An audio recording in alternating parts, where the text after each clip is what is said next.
ሚስቱ በየቀኑ ጠዋት ቁርስ ላይ የምታቀርብለት ምግብ መርዝ መሆኑን እያወቀ ሁልጊዜም በፈገግታ ይመገባል ቢባል ማንስ ያምናል? ይሃል በቃ ብሎ ሚስቱና የገዛ ወንድሙ እሱን ገድለው ሙሉ ሀብቱን ለመውረስ ያዘጋጁትን ወጥመድ እያወቀ ሰውየው ፖሊስ አልጠራም ወይም ከነሱ ጋር ጸብ አላነሳም። ይልቁኑ መርዙን በሚስጥር በመቀየር የሰሩትን ኃጢያት በገዛ አንደበታቸው እንዲናዘዙ አደረጋቸው። ታሪኩን እስከ መጨረሻው ተከታተሉ። ወደ ታሪኩ ከመግባታችሁ በፊት ቪዲዮውን ላይክ፣ ቻናሉን ሰብስክራይብ በማድረግ የቻናላችን ቤተሰብ ሆኑ። አሁን በቀጥታ ወደ ታሪኩ እንመለስ። በአንድ ትንሽ ከተማ ውስጥ የሚኖሩ ዋንግና ክላራ የሚባሉ ጥንዶች በትዳር 5 ዓመታትን አሳልፈዋል። ዋንግ በከተማዋ ትልቅ ቦታ ያለው የፋይናንስ አማካሪ ሲሆን ክላራ ደግሞ የራሷ የሆነ የዲዛይን ኩባንያ አላት። ከውጭ ለሚያቸው ሰው ህይወታቸው ፍጹም የተስተካከለ ስኬታማና የቅንጦት ይመስላል። በእርግጥም እስከ ቅርብ ጊዜ ድረስ እንደዚያ ነበሩ። ነገር ግን በአንድ ምሽት ባለቤቷ ሳሎን ውስጥ በግማሽ እንቅልፍ ውስጥ እያለ ቤቱ ውስጥ አንድ ድምጽ ሰማ። ሰሞኑን የሚስቱ ባህሪ ስለተቀያየረበት በጥርጣሬ ገዝቶ የደበቀው የደህንነት ካሜራ ስፒከር በኩል ሚስቱ ክላራ በረንዳ ላይ ቆማ በስልክ የምታወራው ድምጽ በግልጽ ይሰማው ነበር። ይህ ንግግር የዋንግ ህይወት ሙሉ በሙሉ የሚያመሰቃቅል ነበር። ባለቤቷ ግራ ገብቶት ወደ ግድግዳው ጠጋ ብሎ ሲሰማ ጆሮውን ማመን አቃተው። ሚስቱ በስልክ ላይ እንዲህ ትላለች፣ ያመጣሁት መርዝ መስራት ጀምሯል። ዶክተሮቹ ምንም መርምረው ሊደርሱበት አይችሉም። ዋንግ በቅርቡ ሙሉ በሙሉ መሞቱ ስለማይቀር የኩባንያው ይዞታና ሀብቱ በሙሉ ወደኛ ይዞራል ትላለች። ዋንግ ስልክ ላይ ከማጋር እንደምታወራ ባያውቅም ሳይደናገጥና ምንም ነገር ሳይተነፍስ ድምጿን በስልኩ ሪከርድ ማድረግ ጀመረ። በማግስቱ ጠዋት የስልኩን ቁጥርና ድምጹን ሞገዱን የዲጂታል ላብራቶሪ ሲያስመረምረው ክላራ ደውላ ያወራችው ሰው ሌላ ሳይሆን የዋንግ የገዛ የስጋ ወንድሙና የንግድ አጋሩ ከሆነው ከሊዮ ጋር መሆኑን አረጋገጠ። ዋንግ ምንም ሊያምን አልቻለም። ምክንያቱም ህይወቱን ሁሉ ቢሰጠው እንኳን ቅር ከማይለው ታናሽ ወንድሙ እንዲህ ያለ ክህደት ይገጥመኛል ብሎ በፍጹም አላሰበም ነበር። እነሱ ግን ከማንም በላይ የሚያምናቸው የራሱ ሰዎች ሊገሉት ተስማምተውበታል። ጠዋት ላይ ክላራ እንደተለመደው በደማቅ ፈገግታ ቁርስ አቅርባ ባለቤቷ ዋንግን ስታስመስል ከንፈሩን ትስመዋለች። ዋንግ በሳህኑ ላይ ያለው ምግብ የልብ ምትንና የውስጥ አካላትን የሚያደክም መርዝ መደረጉን አስቀድሞ ያውቃል። ምክንያቱም ዋንግ ይህንን በድብቅ ሚስጥር ከሰማ በኋላ የድካም ምልክቶችን ተከትሎ የደም ምርመራ አድርጎ ነበር። መርዙ ምንም አይነት ኬሚካል እንደሆነ ዶክተሮቹ ነግረውታል። እሱ ግን ፍርሃቱን ዋጥ አድርጎ ያንን መርዝ የሚያከሽፍ ማንነት የማያሳውቅ መድኃኒት በሚስጥር ገዝቶ መጠቀም ይጀምራል። የሚስቱ አይኖች እያየና ንግግሯን እየመለሰ ምግቡን ደስተኛ በመምሰል መመገብ ይጀምራል። ክላራ የዋንግን ፊት እየተመለከተች መርዙ ስራውን እያከናወነ መሆኑን በማሰብ በውስጧ ትደሰታለች። ዋንግ ግን በውስጡ ሌላ ትልቅ ወጥመድ እያዘጋጀ ነበር። ወንድሙ ሊዮ በድርጅቱ ውስጥ የዋንግን ፊርማ በማጭበርበር የኩባንያውን ስም ተጠቅሞ ከፍተኛ የገንዘብ ብድር ወደ ውጭ ሀገር አካውንት እያዘዋወረ መሆኑን የሚገልጹ የባንክ መረጃዎች በሚስጥር ማሰባሰብ ይጀምራል። ዋንግ ግን እነሱን በብጥብጥ ሳይሆን በረቀቀ የስነ ልቦና ጦርነት ለመቅጣት ተዘጋጀ። ምሳ ሰዓት ላይ በስራ ቦታው እያለ ወንድሙ ሊዮን በአንድ ሆቴል ለምሳ ይጋብዘዋል። ወንድሙ ሊዮም የዋንግን የፊት ገጽታ እያየ የጤና ሁኔታው መበላሸቱንና የጤንነቱን እንዲጠብቅ ስራውንም ለጥቂት ጊዜ ተወት እንዲያደርገው በመንገር የሐዘኔታ ጭንብል ያደርጋል። ዋንግ በጥልቅ ትንፋሽ ተንፍሶ አውቃለሁ ወንድሜ፣ ስራ በዝቶብኛል፣ ግን ዛሬ የጠራሁህ እንደ ወንድም አንድ ነገር ላማክርህ ነበር አለው። ሊዮም አይዞህ አትጨነቅ፣ ምንድነው የምትነግረኝ በማለት አለኝታነቱን ገለጸለት። ዋንግ ቀጥሎ ለሊዮ አንድ ፋይል ያሳየዋል። ሊዮም ፋይሉን ተቀብሎ ሲገልጠው የዋንግ ሚስት ክላራ በድብቅ ከሌላ የውጭ ሀገር ኩባንያ ጋር የምታደርገውን የሥራ ስምምነት በሚስጥር የተመዘገበ የባንክ አካውንት የሚያሳይ ሰነድ ነበር። ዋንግ ለወንድሙ እንዲህ አለው፣ ባለቤቴ ከኔ በስተጀርባ ሌላ ትልቅ ሴራ እያሴረችብኝ ይመስለኛል። እኔ ሳልሰማ ኩባንያውን በሙሉ ለብቻዋ ወደ ውጭ ሀገር ልታዘዋውረው እየሞከረች እንደሆነ አውቄያለሁ። ኩባንያው ደግሞ የቤተሰቦቻችን ውርስ ያንተም ጭምር ስለሆነ የሰሞኑ ሁኔታዋ ምንም ደስ አላለኝም። ስለዚህ ሁለታችንንም አግልላ ልጠፋ ትችላለች ይለዋል። ሊዮ ሰነዱን ሲያይ በጣም ይናደዳል። ምክንያቱም ክላራ ለሊዮ የነገረችው ነገር ዋንግን በመርዝ መርዘን ሲሞት ሀብቱን ይዘን አብረን እንሸሻለን ብለው ነበር። አሁን ግን ክላራ እሱንም ልትከዳው እንደሆነ በማሰብ በውስጡ መበሳጨት ይጀምራል። ዋንግ ምንም ሳይነካቸው በመካከላቸው የመጀመሪያውን የጸብ እሳት ለኮሰ። በመቀጠልም ወደ ቤት ሲመለስ ክላራ እራት አቅርባ በጭንቀት እየጠበቀችው ነበር። ዋንግ ሆን ብሎ ጠረጴዛው ላይ ስልኩን ከፍቶ አስቀምጦ ወደ መታጠቢያው ቤት ይገባል።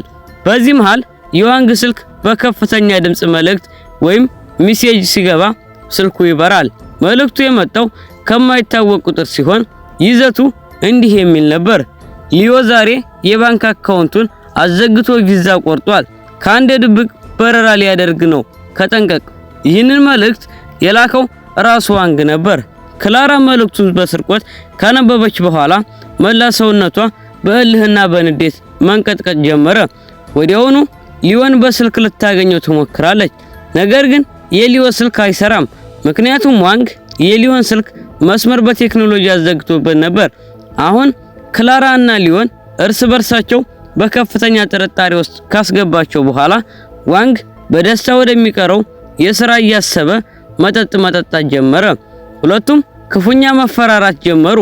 ክላራ ሊዮ ሊከዳት እንደሆነ ስታስብ፣ ሊዮ ደግሞ ክላራ ልታጠፋው እንደሆነ አሰበ። ዋንግ ሳይደክም በመካከላቸው የነበረውን የጥቅም ትስስር ወደ ፍርሃትና ጥላትነት ቀይረው። በማግስቱ ጠዋት ሊያ ቢሮ ውስጥ ተቀምጦ እያለ በአድራሻው የተላከ ስም የሌለው ምስጢራዊ ደብዳቤ ይደርሰዋል። ደብዳቤውም ውስጥ ለክላራ ኩባንያ የፈረመውና የሊዮን እንዲሁም የዋንግን ስም ከንብረት ክፍፍል ውጭ የሚያደርግ ሰነድ ተያይዞበታል። ይህ ሰነድ ለዋንግ የሁለተኛው ሚሽን ወይም ተልእኮ ነበር።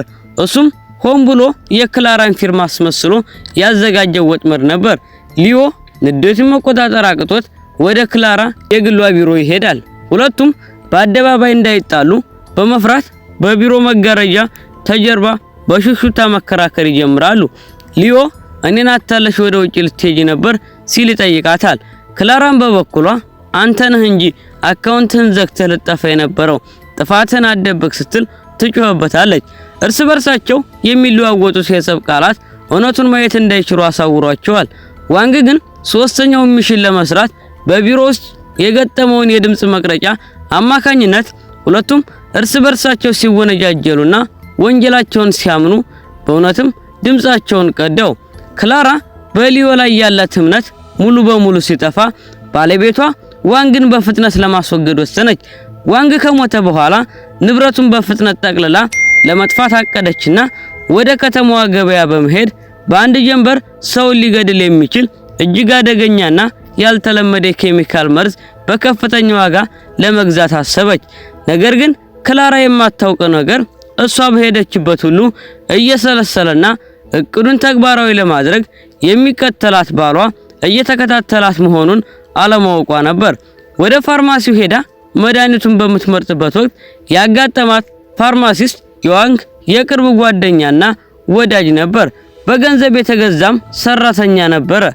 ክላራ መርዙን ይዛ ከመውጣቷ በፊት ዋንግ መርዙ ምን እንደሆነና ምን አይነት ጉዳት እንደሚያደርስ ሙሉ መረጃው በጽሁፍ ደርሶታል። ቀጥሎም መርዙን የሚያሸክፍ ተጨማሪ መድኃኒት አዘጋጀ። አሁን ጨዋታው ወደ መጨረሻው ምዕራፍ እየተቃረበ ነው። ዋንግ ጥላቶቹን በአንድ ጠረጴዛ ላይ ሰብስቦ የመጨረሻውን ታሪካዊ ትምህርት ለመስጠት ጊዜው አሁን እንደሆነ ወሰነ። በዚያው ቀን ምሽት ዋንግ በቤቱ ውስጥ ታላቅና ልዩ የእራት ግብዣ እንዲያዘጋጅ በመንገር በቤታቸው ውስጥ አዲስ እንግዳ እንደሚመጣ ገለጸላት። የተጋበዙት እንግዶች ሊዮና የኩባንያው ዋና ህጋዊ ጠበቃቸው ብቻ ነበሩ። ነገር ግን ጠበቃው ቤቱ የመጣ ቢሆንም እሱ ግን የዋንግ የድራማ አካል ስለነበር ችግር ገጠመኝ በማለት ተመለሰ።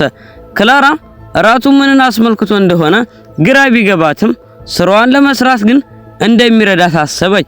ክላራ በዚህ ምሽት ዋንግን ሙሉ በሙሉ የሚያስተኛውን የመጨረሻውን ከፍተኛ መርዝ በዋንግ የምግብ ሳህን ውስጥ በድብቅ ጨምራበታለች። ምግቡ ቀርቦ ጠረጴዛው ላይ ተቀመጠ። በክፍሉ ውስጥ ያለው ድባብ በጣም የከበደ ነበር። ክላራና ሊዮ የዋንግን እጅና እያንዳንዱን እንቅስቃሴ በትኩረት ይመለከታሉ። ዋንግ ማንኪያውን አንስቶ ምግቡን ለመብላት ሲል ግን በድንገት ያቆመዋል። ቀና ብሎ ወደ ሁለቱም እየተመለከተ ይህ ምግብ በጣም ልዩ ነው፣ ነገር ግን ከእኔ ይልቅ መጀመሪያ መቅመስ ያለባችሁ የህይወቴ ውድና መመኪያ ሰዎች እናንተ ናችሁ በማለት ተነስቶ ክላራን አንድ ጉርሻ አነሳላት።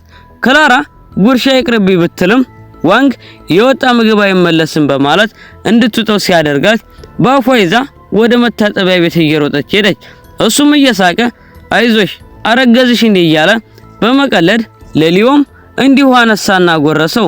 በዚህ ጊዜ ሊዮ ከመቀመጫው ተነስቶ ዋንግ ምን እያደረክ ነው? ጉርሻ እንደማልወድ አታውቅም በማለት እሱም ምግቡ ሊተፋ እየሮጠ ሄደ።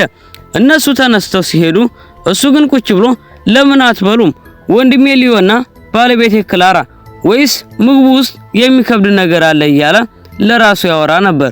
በዚህ ሰዓት ሊዮና ክላራ በመታጠቢያ ውስጥ ሆነው እየተፉና አፋቸውን እየታጠቡ ስለነበር ዋንግ ምግባቸውን በመቀያየር የእነሱ ምግብ በመደበቅ እነሱ ምግብ ላይ አስቀድሞ ያዘጋጀውን የሚያደነዝዝ መድኃኒት ጨመረባቸው።